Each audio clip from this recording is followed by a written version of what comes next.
Hi everyone, I'm Amanda, a 29-year-old marketing executive living in Chicago. Trust me, the wedding drama is just the beginning of my family's theatrics. You're just like your mother, always needing to do things your own way. Grandma Eleanor snapped, her words laced with her signature disapproval. It's a refrain I've heard my entire life. Grandma has been my guardian since I lost my parents in a car accident when I was 8, and while I'm grateful to her, she's turned every family gathering into her personal theater of control. Have you thought about joining the Ladies' Society? She pressed during our weekly family dinner. Rebecca's already on the board, and she's younger than you. I'm focused on my career right now, Grandma, I replied, keeping my tone even. Career? She scoffed. In my day, family came first. Your cousin Rebecca understands that.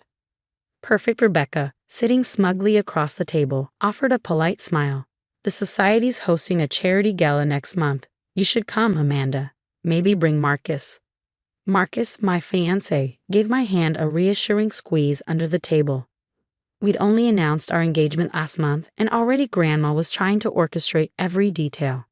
Speaking of details, Aunt Patricia, Grandma's ever-loyal shadow, piped up. Have you set a date yet? The country club books up quickly, and Eleanor's been a member for 40 years. Actually, I started. We're thinking of having it at the Modern downtown. Grandma's teacup clattered against its saucer. The Modern? She repeated, aghast. No granddaughter of mine is getting married in some trendy venue. We've had every family wedding at the club since 1952.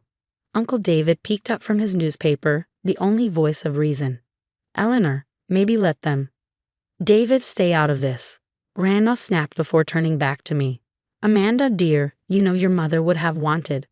Don't, I cut her off sharply. Don't bring Mom into this. You don't know what she would have wanted. Grandma's eyes narrowed. I raised you after she died. I think I know what's best for this family. Your mother respected tradition, unlike you. Rebecca, ever the golden child, leaned forward. Grandma's right. The club is beautiful in spring. Remember my debutante ball? Oh, how could I forget? I deadpanned. You only mention it at every single family gathering. Amanda. Aunt Patricia gasped. Show some respect. Marcus stood, sensing the storm brewing. Maybe we should leave. Sit down, young man, Grandma commanded before turning her attention back to me. Amanda, we need to discuss the guest list. I've already drafted it minus 300 of our closest family and friends. 300? I nearly choked. Grandma, we want a small wedding. Small? What will people think? She scoffed. No, I've already spoken to Reverend Matthews. He's holding the first Saturday in May for you. You did what? My voice rose as I pushed back my chair. This is exactly why I didn't want to have dinner tonight. You always do this, make decisions about my life without asking me. I'm trying to give you the wedding you deserve, she said, her tone icy. No, I said firmly. You're trying to control everything, just like always. Marcus, let's go. In the car, Marcus held my trembling hands. You okay? He asked softly. No, I whispered, swallowing back tears. But I will be. I'm done letting her control me. The next morning, I received an email from the bridal shop. My appointment had been modified to include a vintage fitting. Confused, I rushed to the boutique, only to find Grandma Eleanor already there, clutching a yellowed garment bag. Surprise, darling, she beamed. I brought my wedding dress. 5 generations of brides in our family have worn this. No, I said, my voice firm. I've already chosen my dress. That modern monstrosity, she spat. It has no soul, no history. She unzipped the bag to reveal a deteriorating lace gown. This is what a proper bride wears, Amanda. Be reasonable. As if on cue, Aunt Patricia appeared from behind a rack. Your grandmother's put so much thought into this. Of course, Grandma brought backup. Did you ambush my appointment on purpose? I asked, incredulous. We're here to help. Rebecca waltzed into the boutique wearing her practiced smile. I wore Grandma's veil at my wedding, she said sweetly. Remember how beautiful it was. Your wedding was your choice, I snapped. This is mine. Before I could say more, Marcus walked in, stopping short at the chaotic scene. Everything okay, Val? No, everything is not okay, I said, my voice trembling with anger. They hijacked my fitting. Young man, Grandma Eleanor interjected, her tone sharp. Surely you understand the importance of family traditions. Marcus squared his shoulders. I understand it's Amanda's choice. Choice? Grandma huffed. I've already spoken to Reverend Matthews about the ceremony. I made some necessary changes to those ridiculous modern vows. What changes? I asked, my head spinning. I replaced them with traditional ones, Grandma announced triumphantly. And I've taken care of that. Female efficient. She's gone. You what? Marcus stepped forward, his voice firm. You can't just do that. I most certainly can, Grandma shot back. I'm paying for this wedding. No, you're not, I exploded.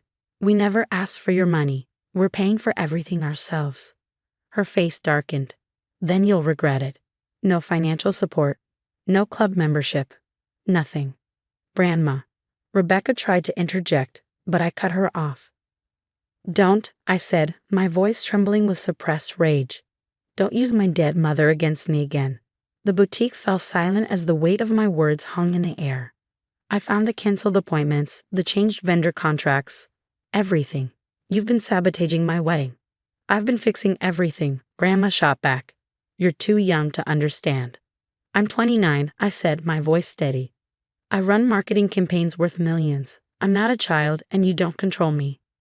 Amanda, please, Aunt Patricia pleaded, reaching for my arm.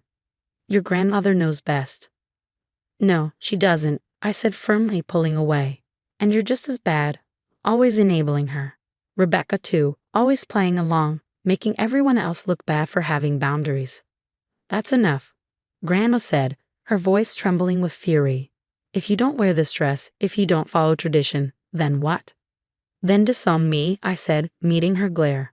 Go ahead. I'd rather have no family than one that doesn't respect me.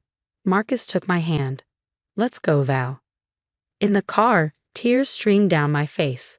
She's been calling all our vendors, changing things behind my back, I whispered. She even tried to cancel our venue. We'll fix it, Marcus said gently. Together. No more trying to please her. No more guilt. The wedding day arrived, and as Lisa, my best friend, adjusted my veil, the bridal suite door burst open. Grandma stormed in, clutching her yellowed dress bag, followed by a parade of elderly relatives I barely recognized. This ends now, she declared. Margaret, show her the photos. Every woman in this family has worn this dress. Get out, I said firmly. Lisa stepped between us, her hands on her hips. You ungrateful child. Grandma spat. Your mother would never. Enough. Aunt Patricia stepped forward, her voice trembling but resolute. Sarah hated these traditions. Remember how you forced her to cancel her beach wedding?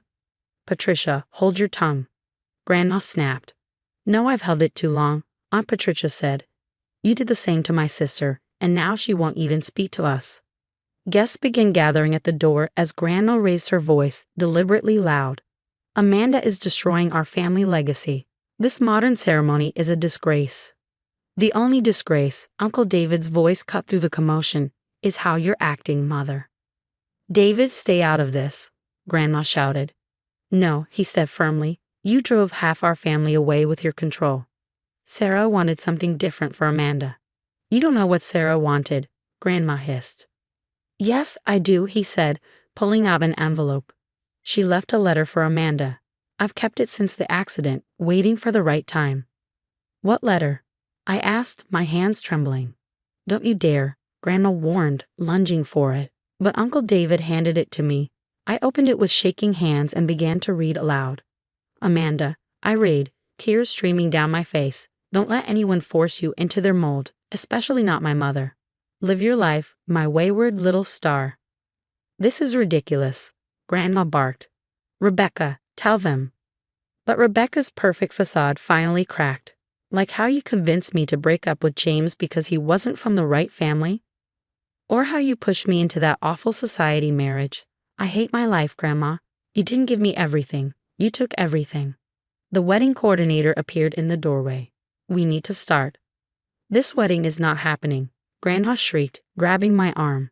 Security, Lisa shouted.